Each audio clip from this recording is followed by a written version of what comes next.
जय हिंद दोस्तों। तो इस वीडियो में हम बात करेंगे एनडीए का जो रीसेंट का पेपर है उसमें आए हुए ज्योग्राफी के क्वेश्चंस की। बहुत शानदार सवाल है और जैसा कि आपको पता है कि सिविल सर्विसेज में भी सीडीएस एनडीए के सवाल डायरेक्ट रिपीट होते हैं। हर साल 5 से 7 सवाल डायरेक्ट रिपीट होते हैं और करीब 8-10 सवाल इनडायरेक्ट। ये सब कुछ मैंने एनालिसिस करी है। पिछले 5 सालों की एनालिसिस से हमने ये सीखा कि हर साल करीब 25 से 30 सवाल एनसीईआरटी से होते हैं और 5-10 क्वेश्चन डायरेक्टली हमारे पीवाईक्यू से होते हैं। राइट, अप्रोक्स आप 30-35 सवाल रख सकते हो इन दो सोर्सेज से, जो कि हमारी समग्र और बाकी बैचेज के मेन क्रक्स में है। तो आइए वन बाय वन क्वेश्चन करते हैं। ये एनडीए के सवाल है। जो पेपर की जो स्क्रीनशॉट है ये एनडीए वाला पेपर होगा, जिसे आपको अटेम्प्ट करना है वीडियो पोज करके। उसके बाद फिर मैं एक्सप्लेन करूंगा। और आप ये भी ध्यान दीजिएगा कि हर क्वेश्चन में पीवाईक्यूज का वेटेज कितना ज़्यादा है। तो इसमें यह पूछ रहे हैं कि अगर कोई लैंड है हमारे पास जो 5 सालों से फेलो है, मीन्स हमने खेती नहीं करी है 5 सालों से, तो वैसे लैंड को हम क्या कहेंगे? क्या वो करेंट फेलो है, fellow other than current fellow है, कल्चरेबल वेस्टलैंड है, या बैरन और वेस्टलैंड है? अब देखिए, ये सीडीएस का जो पेपर हुआ रिसेंटली उसमें पूछा गया था कि कल्चरेबल वेस्टलैंड क्या है। एनसीईआरटीज 12th क्लास की ह्यूमन ज्योग्राफी भी है, उसमें आप पढ़ोगे। ये मैंने कंप्लीट पढ़ा है बैच में भी और यूट्यूब पे भी। बैरन एंड वेस्टलैंड के बारे में पढ़ते हैं। ये जो लैंड है इसे हम वेस्टलैंड के रूप में क्लासीफाई करते हैं। जैसे जो बैरन हिली एरियाज हो गए ना, जिनमें जो बीहड़ हो गए, या कई बार डेजर्ट के इलाके जिनका कोई यूज़ नहीं है एज पर एग्रीकल्चर, ठीक है, जिसमें हम कल्टीवेशन नहीं कर सकते हैं। आप कुछ भी टेक्नोलॉजी लगा लो, अब रेवाइंस में आप कैसे खेती करोगे? नहीं कर पाओगे। तो उन्हें हम बैरन एंड वेस्टलैंड कहते हैं। ठीक है, ध्यान रहेगा ना। डेजर्ट लैंड है, अब डेजर्ट लैंड में इजीली आप कल्टीवेशन तो नहीं कर सकते हो। राइट, तो नाम से पता चला बैरन है, बैरन मतलब बंजर है, और वेस्टलैंड है। Area under permanent pasture and grazing land. Pasture का मतलब क्या होता है? चरवाहे या जो क्या बोलते हैं उन जानवरों को जो चराया जाता है। राइट, तो ज़्यादातर जो ऐसे लैंड होते हैं वो विलेज पंचायत वगैरह ओन करते हैं। कुछ छोटा इलाका जो है वो प्राइवेटली ओन्ड भी होता है। ये जो विलेज पंचायत के द्वारा लैंड ओन किए जाते हैं वो कॉमन प्रॉपर्टी रिसोर्स के अंदर आते हैं। देखिए, ये स्टेटमेंट बहुत इंपॉर्टेंट होते हैं, इनसे क्वेश्चन बन सकता है। Area under miscellaneous tree crop and groves. तो इसमें क्या है? वैसे एरिया जो ऑर्किड्स हैं, जिसमें जो अंगूर वगैरह के पौधे लगाए गए हैं या फल वगैरह लगाए गए हैं, फ्रूट ट्रीज हैं, तो ये सभी जो ज़मीनें हैं जिनमें इस तरीके की खेती की गई है फलों की, उन्हें हम area under miscellaneous tree crop कहते हैं। ठीक है, और ये जनरली प्राइवेटली ओन्ड होता है। जैसे हम जो सेब खाते हैं, एप्पल्स खाते हैं, या कई बार हम जो अंगूर खाते हैं, ग्रेप्स वगैरह खाते हैं, तो वो किस तरीके के होंगे? वो प्राइवेटली ओन्ड होते हैं, जनरली ऑर्किड्स में लगाए जाते हैं। कल्चरेबल वेस्टलैंड की बात करते हैं। कोई भी लैंड जिसे हमने अनकल्टिवेटेड छोड़ दिया है, मान लो आपके पास एक लैंड है, ठीक है, इसमें आपने 5 साल से खेती नहीं करी है, 5 साल से आपने कोई एग्रीकल्चर नहीं करी है, कोई फसलें नहीं लगाई है, तो वो जो लैंड है उसे हम कहेंगे कल्चरेबल वेस्टलैंड। कल्चरेबल है मीन्स आप उसमें खेती कर पाओगे, बट वेस्टलैंड बन गया है। ठीक है, ध्यान रहेगा ना। अगर आप उसे दोबारा मेहनत करो, मान लो आपकी खेत है, आपने उसमें 5 साल से उसमें कोई फसल नहीं लगाई, बट दोबारा आप सोच रहे हो मैं क्रॉप को फिर से उगाऊं, तो उस केस में आपको थोड़ी मेहनत करनी पड़ेगी, बट अगेन आप वहाँ पे फसल लगा लोगे। राइट, बट ये जो एरिया है ना बैरन वेस्टलैंड, इसमें आप कैसे कर पाओगे खेती? नहीं होगा नॉर्मल मेथड से। ठीक है, करेंट फेलो। करेंट नाम से ही समझ आ रहा है कि रीसेंट का है। वैसे लैंड जिसमें आपने 1 साल या उससे कम क्रॉप नहीं लगाया है वो है करेंट फेलो। ठीक है, बहुत बार ऐसा होता है कि हमने कोई फसलें लगाई और कुछ महीने के लिए छोड़ दिया, 4 महीने 6 महीने, ताकि दोबारा से जो मिट्टी है वो फर्टाइल हो जाए, है ना, तो वो होता है करेंट फेलो। नाम से ध्यान रखिएगा। Fellow other than current fellow, ये भी कल्टीवेबल वेस्टलैंड है, यानी यहाँ भी आप खेती कर सकते हो, बट आपने 1 साल से 5 साल के बीच छोड़ दिया है उसे। मीन्स मान लो 2 साल हो गए, 3 साल हो गए, 4 साल हो गए छोड़े हुए, तो वो होता है fellow other than current fellow. Current fellow क्या है? जो 1 साल से कम समय के लिए छोड़ दिया आपने, वो करेंट फेलो है। ये मैं लिख देता हूं, ठीक है। लेस देन 1 ईयर है, अगर लेस देन 1 ईयर है तो उस केस में क्या होगा? लेस देन 1 ईयर के केस में होगा, एक सेकेंड, लेस देन 1 ईयर, इस केस में होगा वो करेंट फेलो। ठीक है, और 1 से 5 साल के बीच है अगर, तो उस टाइम पे वो क्या होगा? उस टाइम पे होगा fellow other than current fallow.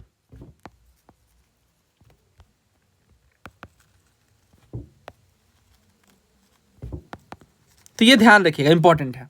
ठीक है। अब नेट एरिया सोन क्या होता है, तो फिजिकल एक्सटेंट लैंड का जिसमें क्रॉप्स उगाए जा रहे हैं या हार्वेस्ट किए जाते हैं उसे हम नेट एरिया सोन बोलते हैं। जैसे मान लो ये आपके पास फील्ड है, ठीक है, इसमें आपने फसलें लगाई हैं, तो ये जो फिजिकल एक्सटेंट है इस ज़मीन का जहाँ पे आपने ये क्रॉप लगाए हैं उसे हम सोन एरिया कह रहे हैं। सोन एरिया मतलब फसल बोए गए हैं वो एरिया, ठीक है, ध्यान रखना ये इंपॉर्टेंट है। फिर से मैं रिवाइज करवाता हूँ, 1 साल से कम अगर आपने खेती नहीं करी है तो करेंट फेलो है। 1 साल से 5 साल के लिए अगर आपने छोड़ दिया है तो उसे हम कह रहे हैं fellow other than current fallow, ठीक है। और अगर आपने 5 साल से ज़्यादा छोड़ दिया तो ये भी मैं बता देता हूँ, अगर आपने 5 साल से ज़्यादा उसमें खेती नहीं करी है तो वो कहलाएगा कल्चरलेबल वेस्टलैंड, है ना। ये देखिए culturable wasteland, any land which is left fallow for more than 5 year, ठीक है। 3 ही कैटेगरी है मेन जो आपसे पूछी जाएगी, बहुत अच्छे से आपको ध्यान रखना है। कल्चरलेबल वेस्टलैंड, 1 साल से कम में करेंट फेलो, 1 से 5 साल के बीच fallow other than current fallow, और 5 साल से ज़्यादा के लिए कल्चरेबल वेस्टलैंड। अब आप ये क्वेश्चन करिए, कोई कल्टिवेबल लैंड है जिसे आपने 1 साल से 5 साल के बीच छोड़ा है, तो 1 साल से 5 साल के लिए क्या है, fellow other than current fallow, ठीक है, याद हो गया, fellow other than current fellow. अच्छा, अगर ये पूछते हैं कि आपने उसमें 5 साल से ज़्यादा खेती नहीं करी है तो अब क्या होता, आई होप आपने आंसर दिया। इसका आंसर क्या है, उसे हम कहेंगे कल्टिवेबल वेस्टलैंड, ठीक है। और अगर आपने खेती रिसेंट में करी है, मीन्स 1 साल के अंदर करी है, तो वो क्या कहलाएगा, उस केस में वो कहलाएगा करेंट फेलो, ठीक है। उस केस में वो क्या कहलाएगा, करेंट फेलो। 3 ही है, बहुत इंपॉर्टेंट है। करेंट तो समझ आता है नाम से ही कि 1 साल से जो है वो आपने लेफ्ट से कर दिया है, और 1 से 5 साल के लिए हमने बता दिया fallow other than current fallow, और 5 साल से ज़्यादा के लिए culturable wasteland. Now next question, what is culturable wasteland. Culturable wasteland क्या है, 4 साल की तो कहानी ही नहीं है। Land other than left fellow between 1 and 2, 1 से 2 साल का कोई कैटेगरी ही नहीं है। Left than less than 1 year, तो इसके लिए क्या हमने पढ़ा है, इसके लिए हमने पढ़ा है करेंट फेलो, ठीक है। Land that has been left fallow for more than 5 year, तो 5 साल से ज़्यादा के लिए हमने क्या पढ़ा है, ऑप्शन कल्चरेबल वेस्टलैंड। देखिए सिविल सर्विसेज में भी अब जो क्वेश्चन आ रहे हैं वो ह्यूमन ज्योग्राफी से आ रहे हैं, ठीक है, तो हमें इसे बहुत अच्छे से पढ़ना होगा। और एनसीईआरटी जो है मैं लाइन बाय लाइन पढ़ाता हूँ बैच में, मतलब इसमें हम कोताही नहीं कर सकते हैं। एनसीईआरटीज़ के लाइन बाय लाइन इंपॉर्टेंट होते हैं, ये बात मैंने कई बार बताई है और प्रूव भी करी है। ओके, अब ये सवाल, ये एनडीए 2022 का था, ठीक है।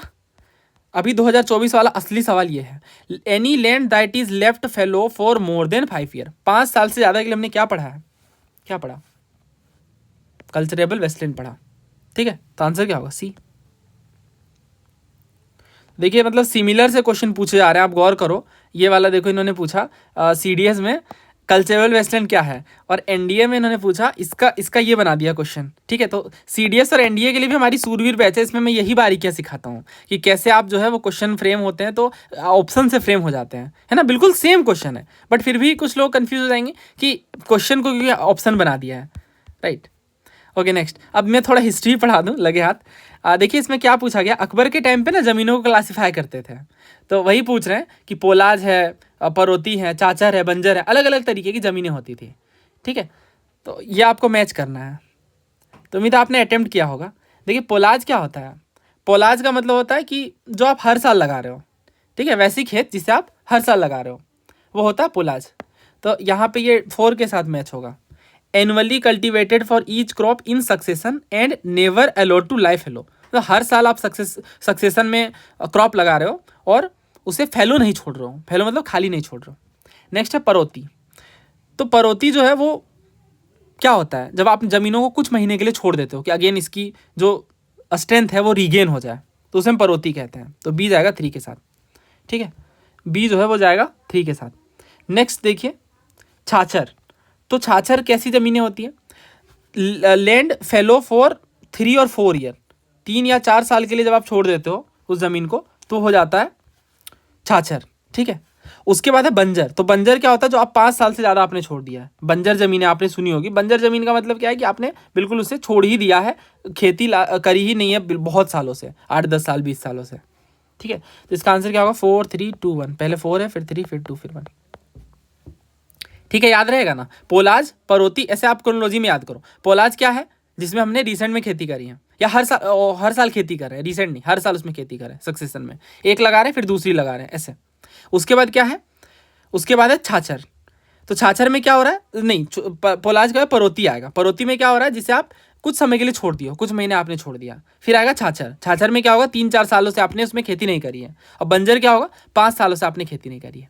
ठीक है, पोलाज, परौती, छाछर, बंजर, ये 4 है। ये बहुत पूछते हैं। ठीक है, CAPF में पूछा है इन्होंने, पहले भी बहुत बार पूछा है CDS वगैरह में। तो सिविल सर्विसेज में डायरेक्ट क्वेश्चन अगर आ गया कि पोलाज और परौती टर्म किससे जुड़े हुए हैं, तो आई होप आप बहुत ईजिली आंसर करोगे। ये क्या है, लैंड क्लासिफिकेशन है अकबर के टाइम की। ठीक है, मैं रिपीट इसलिए कर रहा हूँ बार बार क्योंकि ये फैक्ट है और फैक्ट याद करने में टाइम लगता है। Next, Andaman and Nicobar island के बारे में नॉट करेक्ट आपसे पूछा जा रहा है। क्लाइमेट ह्यूमिड है यानी गर्म तरह की है, ट्रॉपिकल कोस्टलाइन क्लाइमेट है, बहुत ज़्यादा रेनफॉल होती है मार्च अप्रैल के बीच। अंडमान एंड निकोबार आइलैंड जो है 10 डिग्री चैनल से सेपरेट होते हैं। आइलैंड जो है इनमें निग्रिटो ट्राइब देखने को मिलता है। तो देखिए इसमें जो सही आंसर है वो ऑप्शन बी होगा। ऑप्शन बी गलत है क्योंकि गलत हमसे पूछा गया है। तो बेसिकली क्या होता है, अंडमान एंड निकोबार आइलैंड में बहुत बारिश होती है। अप्रॉक्स 3000 mm आप रख लो, इतनी बारिश होती है हर साल। ठीक है, और ज़्यादातर जो ये रेन है ये ट्रॉपिकल साइक्लोन से आते हैं, जो ट्रॉपिकल साइक्लोन अक्टूबर नवंबर के आसपास होती है। उसके बाद कुछ तो रेन वहाँ पे साउथ वेस्ट मानसून से आती है जो मई से सितंबर के बीच चलती है। तो उसी टाइम पे ज़्यादातर रेनफॉल होते हैं। राइट, ये मार्च अप्रैल में नहीं होता है। तो ये मैं लिख दे रहा हूँ, इसमें 2 तरीके से बारिश होती है मेजरली। एक तो ट्रॉपिकल साइक्लोन से होती है जो थोड़ी बहुत होती है अक्टूबर नवंबर के पास आसपास।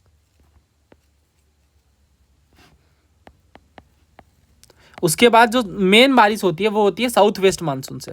साउथ वेस्ट मानसून से जो बारिश होती है वो किस महीने होती है, वो होती है मई से सितंबर के बीच। ठीक है, और ग्रेट निकोबार में ज़्यादा बारिश होती है बाकी आइलैंड्स के मुकाबले। बाकी ह्यूमिड है क्लाइमेट, ये आपको पता ही होगा, और ट्रॉपिकल कोस्टलाइन क्लाइमेट है क्योंकि कोस्टल एरिया में है। इसके बाद अंडमान एंड निकोबार को 10 डिग्री चैनल सेपरेट करती है। ठीक है, 8 डिग्री जैसे सेपरेट करती है ना मालदीव और मिनिकॉय को, उसी तरह आइलैंड जो है इनमें निग्रिटो ट्राइब है। ठीक, ओके नेक्स्ट क्वेश्चन। इसमें ये पूछ रहे हैं आपसे कि कौन सा जो लोकल विंड है ये मेडिटेरियन सी से रिलेटेड नहीं है, हर्मेटेन, खमसीन, सिरोको या मिस्त्राल। तो देखिए इसका जो आंसर है वो हर्मेटेन है। और ऐसे सवाल आते हैं जिसमें आपसे मैप बेस्ड क्वेश्चन पूछते हैं और उसे इंटीग्रेट करके पूछते हैं। जैसे यहाँ इन्होंने डायरेक्टली लोकल विंड का नाम नहीं पूछा कि किस एरिया में है, बल्कि ऐसे पूछ लिया कि किस सी के पास है ना।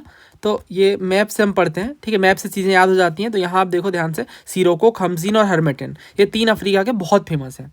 ध्यान से लोकेशन ऑब्जर्व करिए, ये सिरोको की है, खमसीन की और ये हर्मेटेन की। तो अब इन्होंने यहाँ पूछा कि मेडिटेरियन सी से कौन से रिलेटेड नहीं है, तो ऑब्वियस सी बात है हर्मेटेन तो इस साइड है, तो ये मेडिटेरियन सी से रिलेटेड नहीं है। तो आंसर क्या होगा, ऑप्शन ए। अब इसी तरीके का सवाल रिसेंटली पूछा गया UKPSC में। देखिए क्या पूछा जा रहा है कि जो ड्राई विंड होती है नॉर्थ ईस्ट और ईस्ट टू वेस्ट में सहारा के, वो किस नाम से जानी जाती है, बोरा, सिरोको, हर्मेटेन या mistral. West of Sahara and north east of Sahara, ये है सहारा, ये इसके वेस्ट और नॉर्थ ईस्ट में आपको क्या देखने को मिल रहा है, तो ये सहारा के वेस्ट में इस वाले हिस्से में, और इसके अलावा नॉर्थ ईस्ट में है। तो नॉर्थ ईस्ट में अगर आप ध्यान से देखो तो ये वाला लोकेशन है, तो यहाँ पे हमें हर्मेटेन देखने को मिल रहा है। तो आंसर क्या होगा इसका, ऑप्शन सी, हर्मेटेन। नेक्स्ट क्वेश्चन देखिए, आपसे पूछ रहे हैं कि कौन सा लैंडलॉक्ड वाटर बॉडी है, मेडिटेरियन सी, ब्लैक सी, रेड सी या कैस्पियन सी। तो देखिए इसका जो सही आंसर है वो ऑप्शन डी है, कैस्पियन सी, क्योंकि कैस्पियन सी सारे देशों से ही घिरा हुआ है। लैंडलॉक्ड का मतलब होता है कि वो वाटर बॉडी के चारों ओर देश ही हैं। ये आपने ट्रिक पढ़ी होगी इसकी, TARIK, तारीख। ठीक है, इसमें जो तारीख है वो क्या स्टैंड करता है, तुर्कमेनिस्तान, अजरबैजान, रसिया, ईरान और कजाकिस्तान, इन 5 देशों से घिरा है कैस्पियन सी, इसलिए लैंड लॉक्ड है। ठीक है, तो आंसर क्या होगा, D. Next question, Benguela current के बारे में कौन सी बात सही नहीं है। पहला कह रहे हैं कि ये इन्फ्लुएंस करती है नॉर्थ अफ्रीका के वेस्ट कोस्ट को, ये कोल्ड करंट है, इसका जो डायरेक्शन है वो साउथ टू नॉर्थ होता है, ये अटलांटिक ओशन में गिरती है। तो देखिए बेंगुएला के बारे में ये जो क्वेश्चन है ये कोई पहली बार नहीं पूछा गया है। ओशन करंट के ऊपर अक्सर सवाल पूछे जाते हैं। ठीक है, तो ओशन करंट में कुछ बेसिक बातें होती हैं और थोड़ा फैक्ट है। पहले तो ये कोल्ड और ये चीज़ें बहुत बार पूछी है इन्होंने। ठीक है, यहाँ बहुत बार इन्होंने पूछा है कि कौन सा कोल्ड है कौन सा वार्म है, तो इसमें बेंगुएला के बारे में बार बार नाम आता है। तो बेंगुएला एक कोल्ड करंट है, इसमें कोई डाउट नहीं है। ठीक है, और यहाँ से आप एक चीज़ और अंदाज़ा लगा सकते हो, जब कोल्ड है तो डायरेक्शन साउथ टू नॉर्थ होगी, क्योंकि पोल्स से इक्वेटर की ओर जो वाटर करंट चलते हैं वो क्या होते हैं, कोल्ड ओशन करंट होते हैं, है ना, क्योंकि पोल से ठंडी जो वाटर बॉडीज़ हैं उन्हें लेकर नॉर्थ की ओर जाती हैं, इक्वेटर की ओर। तो ये दोनों सही हैं, अटलांटिक ओशन में गिरती हैं, ये बात भी बिल्कुल सही है, ये मैप भी मैं दिखा देता हूँ, देखिए ध्यान से, यहाँ पे आपको बेंगुएला दिखेगा, ठीक है, बेंगुएला यहाँ है और इस वाले डायरेक्शन में ये है, तो ऑब्वियस ही बात है साउथ से नॉर्थ की ओर जा रही है और अफ्रीका के वेस्टर्न कोस्ट में है ना, तो इस वजह से नॉर्थ अफ्रीका के वेस्ट कोस्ट को ये इन्फ्लुएंस करती हैं। और इसके बाद सब कुछ तो समझ ही आ रहा है। और इसमें जो पहला इन्होंने कहा कि नॉर्थ अफ्रीका वेस्ट कोस्ट, लेकिन नॉर्थ अफ्रीका नहीं ना, वही तो मैंने कहा साउथ अफ्रीका, साउथ अफ्रीका के वेस्ट कोस्ट से ये जा रही है, ठीक है। तो आंसर क्या होगा, ऑप्शन ए, क्योंकि ए गलत है। तो मैप अगर आपको पता है, हाँ बेंगुएला साउथ अफ्रीका के आसपास है, तो आप देखते ही एलिमिनेट कर सकते हो, ठीक है। और ये अटलांटिक ओशन है, ऑलरेडी आपको पता है, ये एस शेप्ड जो ओशन है वो अटलांटिक ओशन है। ओके, नेक्स्ट क्वेश्चन देखिए, the lowest part of most bolsons is occupied by landform called playa, which category of landform formation does it represent. देखिए प्लाया फॉर्मेशन की बात कर रहे हैं, तो लैंडफॉर्म जो है वो अपने आप में इंपॉर्टेंट टॉपिक है, जो हमारी ज्योग्राफी है उसमें, फिजिकल ज्योग्राफी में कवर्ड है, इसके अलावा जो जीसी लोग हैं उसमें भी कवर्ड है, तो ये दोनों में पढ़ना होगा इस पर्टिकुलर टॉपिक के लिए। और ये दोनों ही मैंने पढ़ाया है, 70 से ज़्यादा लैंडफॉर्म मैंने आपको कवर करवाए हैं बैच में भी, और इवन हमने यूट्यूब पे भी ये किया है, क्योंकि बहुत सारे PYQs हैं। देखिए प्लेन्स, ये NCERT की इमेज है, plains are by far the most prominent landform in the desert. तो डेजर्ट के बारे में ये बता रहे हैं, डेजर्ट वाले एरियाज़ में बहुत इंपॉर्टेंट ये प्रोमिनेंट लैंडफॉर्म देखने को मिलते हैं। और बेसिन में, माउंटेन और हिल एरियाज़ में हम देखते हैं ड्रेनेज जो है वो सेंटर की ओर होता है, और धीरे धीरे जो बेसिन मार्जिन है वहाँ पे डिपोजिशन जमने लगता है सेडिमेंट्स का, तो इससे क्या होता है कि एक नियरली लेवल प्लेन फॉर्म्स हो जाता है बेसिन के सेंटर में जाकर। तो जब ज़्यादा वाटर आ जाता है तो उस टाइम पे उनमें सेलो वाटर बॉडी बन जाता है, मतलब थोड़े से पानी जमा हो जाते हैं। और ये जो सेलो लेक होते हैं, जो छिछले सागर हैं, बहुत ज़्यादा गहरे नहीं हैं, थोड़े से पानी है उनमें, उन्हें हम प्लाया कहते हैं। तो ये डेजर्ट एरियाज में देखने को मिलता है, क्योंकि थोड़े समय तक उन गड्ढों में पानी भरा रहता है, उसके बाद क्या होता है कि इवापोरेशन से वो पूरे सूख जाते हैं। समझ गए ना। तो ये कैसा लैंडफॉर्म है, प्लाया एरिड लैंडफॉर्म है ना। Fine grain bed of ephemeral lake in desert, desert में जो थोड़े से वो लेक जैसे बन जाते हैं, जो फाइन ग्रेन होते हैं, जैसे मैंने बताया सेडिमेंट जमा हो जाते हैं, तो वो कहलाते हैं प्लाया, ठीक है। तो ये सेम ही क्वेश्चन पूछ रहे हैं, एनडीए बहुत ज़्यादा रिपीट करता है, ये एनडीए 2024 का सवाल है जो अभी रिसेंटली हुआ, और ये वाला जो क्वेश्चन है वो 2021 का है, तो 3 सालों बाद सेम ही क्वेश्चन रिपीट किया गया, बस उसके क्वेश्चन को ऑप्शन बना लिया गया, ठीक है। आगे बढ़ते हैं, इंडस रिवर के बारे में पूछ रहे हैं कि जो सतलज है वो तिब्बत में ओरिजिनेट होती है, जिसे हम लांगचेन खम्बम कहते हैं। जो सतलज है क्लासिक एग्जाम्पल है एंटीसीडेंट रिवर का, एंटीसीडेंट मतलब जो हिमालय ने बना था उससे पहले से बहती हैं। झेलम जो है लार्जेस्ट ट्रिब्यूटरी इंडस सिस्टम का। अगेन आप इनमें एनसीईआरटी में देखोगे सारी चीज़ें हैं, सारा ही सवाल ज्योग्राफी का एनसीईआरटी से है, ठीक है। बस मैपिंग आपको अलग से करनी है, और इवन वो भी एनसीईआरटी में है। देखिए झेलम एक इंपॉर्टेंट ट्रिब्यूटरी है रिवर इंडस की, और ये जो है वो वेरी नाग से राइज होती है। ये से मैं ऐसे याद करवाता हूँ, ये देखिए नाग वगैरह है एसोसिएटेड, तो आप समझ लो कि झेलम यानी झेलना पड़ेगा, कुछ भी आप एसोसिएट कर लो, बट इंपॉर्टेंट है क्योंकि फैक्ट जो है वो पूछे जाते हैं, ठीक है। और इसके बाद ये बता रहे हैं कि चेनाब से जाकर मिलती है। चेनाब जो है सिंधु की सबसे बड़ी सहायक नदी है, सबसे लार्जेस्ट ट्रिब्यूटरी है चेनाब, चेनाब जो है लार्जेस्ट ट्रिब्यूटरी है। तो यहाँ इन्होंने कहा झेलम लार्जेस्ट ट्रिब्यूटरी, गलत, चेनाब है ये। तो थर्ड को आप एलिमिनेट करो तो 2 ऑप्शन चले गए, हमारे पास बच रहा है ऑप्शन ए और बी, यानी बस हमें फर्स्ट चेक करना है। सतलज जो है तिब्बत में ओरिजिनेट होती है, जिसे हम लांगचेन खम्बाम कहते हैं। ये आप पढ़ो, देखो इन्होंने बताया है कि जो सतलज है वो राकस ताल के पास ओरिजिनेट होती है मानसरोवर में, और यहाँ पे हम इन्हें लांगचेन खम्बाम कहते हैं, ठीक है। तो तिब्बत में ही ओरिजिनेट होती है, यहाँ पे हम साफ तौर से पढ़ सकते हैं, देखिए लिखा हुआ है कि ये मानसरोवर के पास तिब्बत में ओरिजिनेट होती है, जिसे हम लांगचेन खम्बाम कहते हैं। तो इसका मतलब ये फर्स्ट सही है। और सतलज एक क्लासिक एग्जाम्पल है एंटीसीडेंट रिवर का। तो ये देखिए सतलज के बारे में भी ये दिया हुआ है कि ये पैरेलल बहती है इंडस के, और उसके बाद इंडिया में एंटर कर जाती है, और उसके बाद ये सिपकिला नाम के पास से क्रॉस करती हैं, और इसके बाद ये पंजाब वाले प्लेन्स में एंटर कर जाती हैं। ये एक एंटीसीडेंट रिवर है, हिमालय जब नहीं बना था उससे पहले से ही है, और ये बहुत इंपॉर्टेंट ट्रिब्यूटरी है क्योंकि भाखड़ा नागल में इसी का वाटर यूज़ हुआ है, ठीक है। तो इसका जो सही आंसर है वो ऑप्शन डी सी है, 1 और 2, मतलब दोनों सही है, पहला और दूसरा, ठीक है। नेक्स्ट, यही रीज़न है कि जब मैंने एनसीईआरटी बैच स्टार्ट करी, हमारी समग्र बैच, तो हमने एनसीईआरटीज़ को लाइन बाय लाइन कवर किया, ठीक है। ये तरीका ही है जो हमें अब प्रीलिम्स में बहुत ईजिली हेल्प करेगा। ओके नेक्स्ट वन, कौन सा जो है वो इग्नियस और मेटामॉर्फिक दोनों है। तो इग्नियस रॉक या पढ़ोगे अगेन एनसीईआरटी में तो देखोगे ग्रेनाइट गैब्रो इनका नाम है, और फिर यहाँ पे आप देखोगे मेटामॉर्फिक में तो यहाँ भी ग्रेनाइट का नाम आएगा। तो ग्रेनाइट जो है इग्नियस और मेटामॉर्फिक दोनों है। ये बढ़िया सवाल है। अब रॉक्स के ऊपर इतने सवाल हैं मैं यहाँ कवर नहीं कर सकता हूँ, बट ये मैंने बैच में कवर किया है, ठीक है, सारे PYQs 50 से ज़्यादा PYQs हैं। कौन सा केमिकल वेदरिंग का पार्ट नहीं है? सॉल्यूशन, हाइड्रेशन, रिडक्शन या थेविंग। तो अगेन आप एनसीईआरटी में देखो ये केमिकल वेदरिंग का टॉपिक इन्होंने बताया है। तो केमिकल वेदरिंग क्या होती है? जब कोई रॉक टूटता है तो केमिकल वेदरिंग का पार्ट है। बहुत सारे जो वेदरिंग प्रोसेस है जिसमें solution, carbonation, hydration, oxidation, reduction, जिसमें जो रॉक्स हैं वो डिकम्पोज होते हैं या फिर घुल जाते हैं या छोटे छोटे टुकड़ों में बट जाते हैं, तो वो होता है। और ये कब हो रहा है? जब केमिकल रिएक्शन के कारण हो रहा है। मीन्स कोई केमिकल रिएक्शन हुआ, जो पत्थर है वो छोटे टुकड़ों में बट गए, तो वो केमिकल वेदरिंग है। As simple as that. वैसी वेदरिंग जो केमिकल रिएक्शन का पार्ट है वो केमिकल वेदरिंग है। ठीक है, क्या क्या शामिल है इसमें? सॉल्यूशन है, कार्बोनेशन है, हाइड्रेशन है, ऑक्सीडेशन है और रिडक्शन है। ये 5 स्टेप है या 5 नाम कह लो आप अलग अलग। तो सॉल्यूशन है, हाइड्रेशन है, रिडक्शन है, ये आप पढ़ सकते हो। ठीक है, देखिए सबसे पहले सॉल्यूशन, उसके बाद ऑक्सीडेशन, फिर रिडक्शन, है ना, और हाइड्रेशन भी है। ये देखिए हाइड्रेशन भी है। तो आंसर क्या होगा? डी, थेविंग जो है वो नहीं है। पूर्व बहने वाली नदियां आपको बतानी है। East flowing river, Palar, Periyar, Pennar, Kali नदी। अगेन आप जो इंडियन ज्योग्राफी इसमें देखोगे केरला के बारे में बताया गया कि केरला की जो लॉन्गेस्ट रिवर है वो भारत पूजा है। डायरेक्ट पूछ सकते हैं ये। ठीक है, अन्नामलाई नाम की पहाड़ियों से निकलती है। अन्नामलाई का नाम आपने जरूर सुना होगा, और इसे हम पोन्नानी रिवर भी कहते हैं। तो भारत पूजा का ही नाम है पोन्नानी। ठीक है, भारत पूजा रिवर का ही नाम पोन्नानी रिवर है। उसके बाद शरावती रिवर से हमें कंपेयर करना है। शरावती भी कर्नाटक की काफ़ी प्रसिद्ध नदी है। नेक्स्ट, पेरियार जो है सेकेंड लार्जेस्ट रिवर है केरला की। ठीक है, तो पहली कौन सी है? सबसे लार्जेस्ट केरला की जो लॉन्गेस्ट रिवर है वो है भरतपुझा, जिसे पोनानी कह रहे हैं। और दूसरी कौन सी है? पेरियार। ठीक है, और भी रिवर हैं, और इसमें इनका तीसरे रिवर जो फेमस है उनका नाम है पंबा रिवर। ठीक है, पंबा रिवर जो वेम्बेनाड लेक में गिरती हैं।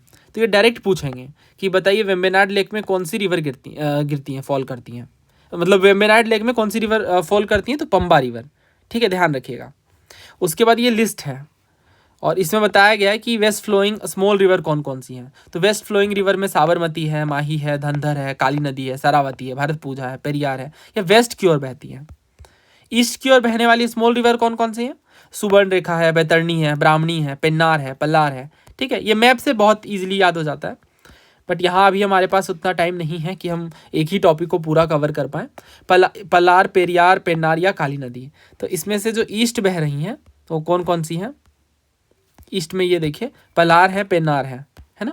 तो पल्लार और पेन्नार 1 और 3 तो एक ही ऑप्शन में है। ऑप्शन बी यहाँ पे सही होगा। बाकी के जो रिवर है पेरियार और काली नदी, ये ईस्ट फ्लोइंग नहीं है बल्कि वेस्ट फ्लोइंग है। ये देखिए पेरियार और काली नदी कौन सी है? वेस्ट फ्लोइंग है। नेक्स्ट, अगेन ट्रिब्यूटरी दी गई है, सहायक नदी है और इसका रिवर का नाम बताना है। भवानी, काबिनी, मंजरा, भीमा। तो देखिए ये मैंने आपको याद कराया। महाभारत के 2 इंपॉर्टेंट फिगर्स कौन से हैं? पहले तो हमारे श्री कृष्ण जी हैं और दूसरे भीम हैं। ठीक है, तो कृष्णा रिवर में हमें भीमा देखने को मिलती है, ना कि महानदी में। ठीक है, पहला 4th को एलिमिनेट करिए। 4th एलिमिनेट करोगे आप, एक ही ऑप्शन हटेगा। नेक्स्ट, उसके बाद ये पूछ रहे हैं कि काबिनी और भवानी। तो काबिनी, भवानी, ये देखिए लिस्ट। हाँ, पहले गोदावरी में हम देखते हैं, पहले कावेरी देख लेते हैं। कावेरी वाली लिस्ट कहाँ है? ये रही। तो कावेरी की जो सहायक नदियाँ, इनमें कौन कौन से नाम है? इनमें सबसे फेमस नाम है काबिनी, भवानी और आम्रावती। काबिनी, भवानी और आम्रावती। तो ये मैंने आपको ऐसे याद करवाया कि KA देखिए यहाँ भी स्टार्ट हो रहा है और KA यहाँ भी। अभी डायरेक्ट पूछ रहे हैं ये कि काबिनी किसकी सहायक नदी। 2-3 स्टेट PCS में इसी साल पूछ लिया, इस वजह से मैं कह रहा हूँ कि इंपॉर्टेंट है। KA से काबिनी है और KA से ही कावेरी है। ठीक है, तो काबिनी कावेरी के साथ ये बात सच है। बट भवानी कृष्णा की सहायक नदी है। भवानी भी यहाँ पे आप देखो, भवानी जो है वो अगेन कावेरी की ही ट्रिब्यूटरी है। राइट, कावेरी की ही ट्रिब्यूटरी है। तो कृष्णा नहीं है, कावेरी की है। फर्स्ट गलत है, फर्स्ट आप एलिमिनेट करो, आंसर आ जाएगा ऑप्शन बी 2 और 3। काबिनी कावेरी की है, बिल्कुल है। मंजरा नदी गोदावरी की सहायक है। गोदावरी के कौन कौन से रिवर्स हैं? गोदावरी के जो ट्रिब्यूटरीज हैं उनमें पेनगंगा है, इंद्रावती है, प्राणहिता है, मंजीरा है। ठीक है, 4 रिवर मेजर हैं, पेनगंगा, इंद्रावती, प्राणहिता और मंजीरा। ठीक है, ये 4 रिवर जो मेजर हैं। ओके, अब आप आंसर करिए। ये सीडीएस में पूछा अभी, वही मैंने कहा ना कि डायरेक्ट सीडीएस का ही देखो ये क्वेश्चन ये यहाँ पे पूछ रहे हैं। काबिनी जो है वो किसकी ट्रिब्यूटरी है? तो काबिनी कावेरी। ठीक है, नेक्स्ट। लेटराइट सॉइल में ज़्यादा अमाउंट में क्या होता है? तो अब ये बिना एनसीईआरटी के आप नहीं कर पाओगे, 2 ऑप्शन एलिमिनेट कर लोगे बट 2 में कंफ्यूज हो जाओगे। इंडिया के हर सॉइल में नाइट्रोजन की कमी है। All of the Indian soil are deficient in nitrogen, so D तो आंसर होगा नहीं। अब बच गए कैल्शियम, फॉस्फेट और पोटास। ये देखिए लेटराइट सॉइल के बारे में एनसीईआरटी में बताया गया है कि लेटराइट जो वर्ड लेटर से ड्राइव है, जिसका मतलब ईंट होती है, ब्रिक होती है। ठीक है, तो जहाँ पे बहुत ज़्यादा टेम्परेचर और अच्छी खासी रेनफॉल है वहाँ पे हमें लेटराइट सॉइल देखने को मिलते हैं। तो इसमें क्या क्या ज़्यादा मात्रा में है? और देखिए यहाँ पे ह्यूमस जो है वो रिमूव हो जाता है बैक्टीरिया के द्वारा, और इसी के साथ ही हम देखते हैं कि ऑर्गेनिक मैटर में, नाइट्रोजन में, फॉस्फेट में, कैल्शियम में, इन चीज़ों में ये पुअर होता है। बट आयरन ऑक्साइड और पोटास इनमें ज़्यादा मात्रा में होते हैं। ठीक है, तो आयरन ऑक्साइड और potash, that means answer is option C, because potash option में है। बाकी कैल्शियम, फॉस्फेट, नाइट्रोजन इनमें कम मात्रा में होते हैं। तो ये इंपॉर्टेंस है एनसीईआरटीज़ की, और ये आपको तभी याद होंगे क्योंकि बैच में जब हम ये करते हैं तो इसके साथ ही पीवाईक्यूज कवर करते हैं, तो एग्जैक्ट आपको पता चलता है कि किस लाइन से यूपीएससी कैसे पूछ रही है, वो जानना ज़्यादा ज़रूरी है। नेक्स्ट देखिए, इंडिया में कौन कौन से ऐसे स्टेट हैं जिनमें कभी जो सनलाइट है वो परपेंडिकुलर होती हैं, कभी नहीं होती हैं? बिहार, छत्तीसगढ़, मणिपुर और राजस्थान। कौन कौन से ऐसे स्टेट हैं जिनमें सनलाइट जो है वो परपेंडिकुलर नहीं होती है? देखिए इसके पीछे क्या लॉजिक है।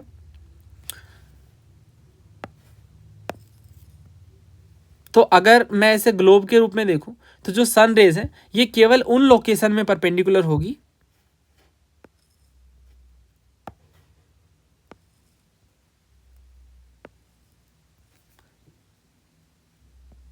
दिस इज 23.5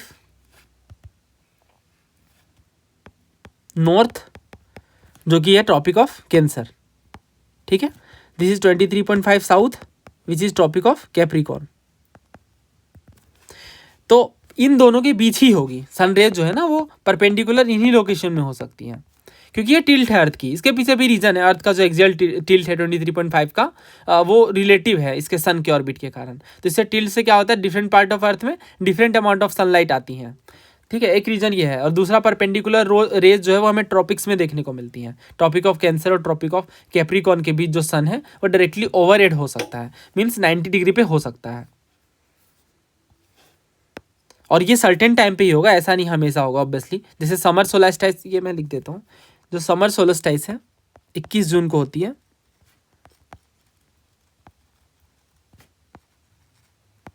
तो इस टाइम पे क्या होता है कि जो सन है वो डायरेक्टली ओवरहेड होता है ट्रॉपिक ऑफ कैंसर में। और जो विंटर सोलिस्टाइस है जो कि कितना 21 दिसंबर के आसपास, उस टाइम पे हम देखते हैं कि जो सन है वो डायरेक्टली ओवरहेड होता है, मीन्स 90 डिग्री पे होता है ट्रॉपिक ऑफ कैप्रिकॉर्न के।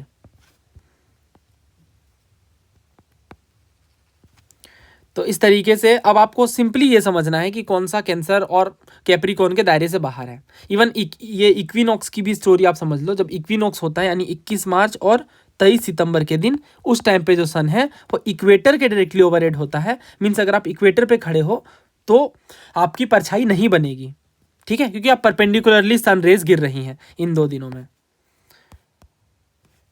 तो बस अब बियॉन्ड द ट्रॉपिक्स जो है, जैसे ट्रॉपिक ऑफ कैंसर के नॉर्थ में या फिर ट्रॉपिक ऑफ कैंसर के साउथ में, जो सन है वो डायरेक्टली ओवरहेड कभी नहीं होगा क्योंकि जो अर्थ का टिल्ट है वो लिमिटेड है। ठीक है, तो इस वजह से जो ट्रॉपिक ऑफ कैंसर के नॉर्थ में है, जैसे यहाँ पे इस क्वेश्चन में बिहार ट्रॉपिक ऑफ कैंसर के नॉर्थ में है ना, और इवन जो मणिपुर है ये भी ट्रॉपिक ऑफ कैंसर के नॉर्थ में है।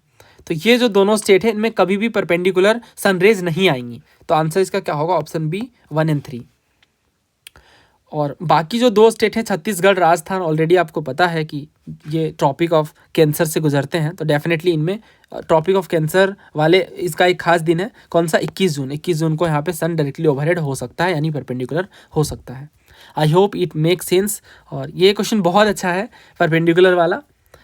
तो इस तरीके से हमारे ज्योग्राफी के क्वेश्चन सारे कवर हो गए। ऑलमोस्ट सारे ही क्वेश्चन एनसीईआरटी से हैं, तो ये रेलेवेंस है। बहुत लोग पूछ रहे थे बैच के बारे में, तो अच्छा एक क्वेश्चन रह गया ना, ये भी कवर कर लेते हैं। हाँ, ब्रह्मपुत्र रिवर के बारे में ये पूछ रहे हैं कि तिब्बत में राइज करती हैं मानसरोवर के पास, और दूसरा ये कि एक यू टर्न लेती हैं नामचा बरवा के पास और इंडिया एंटर करती हैं गोर्ज के थ्रू। तो दोनों स्टेटमेंट बिल्कुल सही है। ये आप देखो, इन्होंने पूछा है सीडीएस में डायरेक्टली कि कौन सी नदी नामचा बरवा के पास यू टर्न लेती हैं, तो कौन सी नदी? ब्रह्मपुत्र नदी, ठीक है, जो कि यहाँ इन्होंने पूछ लिया है यू टर्न वाला बात। उसके बाद दूसरा ये इन्होंने पूछा था 2011 में ही सिविल सर्विस में कि ब्रह्मपुत्र, इरावदी और मेकोंग जो हैं ये तिब्बत में राइज करती हैं और एक नैरो और पैरेलल माउंटेन रेंज में आती हैं, और इसी में ब्रह्मपुत्र जो है कि यू टर्न लेता है। तो देख रहे हो आप कि ये डायरेक्ट पूछ रहे हैं पीवाईक्यू से एसोसिएट करके। इसी तरीके से इन्होंने पूछा था कि अगर आप हिमालय ट्रेवल करते हो तो आप क्या देखोगे, तो यू टर्न रिवर कोर्सेज देखोगे। तो इस तरीके से क्वेश्चन आपस में रिलेटेड होते हैं, ठीक है। तो ब्रह्मपुत्र नदी जो है वो तिब्बत में राइज करती है मानसरोवर के पास, और ये यू टर्न लेती हैं जब इंडिया एंटर करती हैं। तो इस तरीके से दोनों आंसर सही हैं, ऑप्शन सी बोथ 1 और 2। ओके, ना हमारे ज्योग्राफी के क्वेश्चंस हो गए। तो बहुत लोग बैच के बारे में पूछते हैं, तो देखिए बैच में हमारी जो साइट है और जो ऐप है वो दोनों हमने प्राइवेट रखी हैं बिकॉज ऑफ लिमिटेड एनरोलमेंट। तो आपको एनरोल अगर करना है बहुत सिंपल है, व्हाट्सअप आप करिए इस नंबर पर, तो यहाँ से आपको हमारी टीम हेल्प कर देगी, और ये लिंक भी है डिस्क्रिप्शन बॉक्स में भी, इवन कमेंट में भी। आप बस डिटेल्स के बारे में पूछोगे, वो कंप्लीट डिटेल्स आपको बता देंगे। थैंक यू, उम्मीद है आपको इस वीडियो से हेल्प मिली होगी। जय हिंद।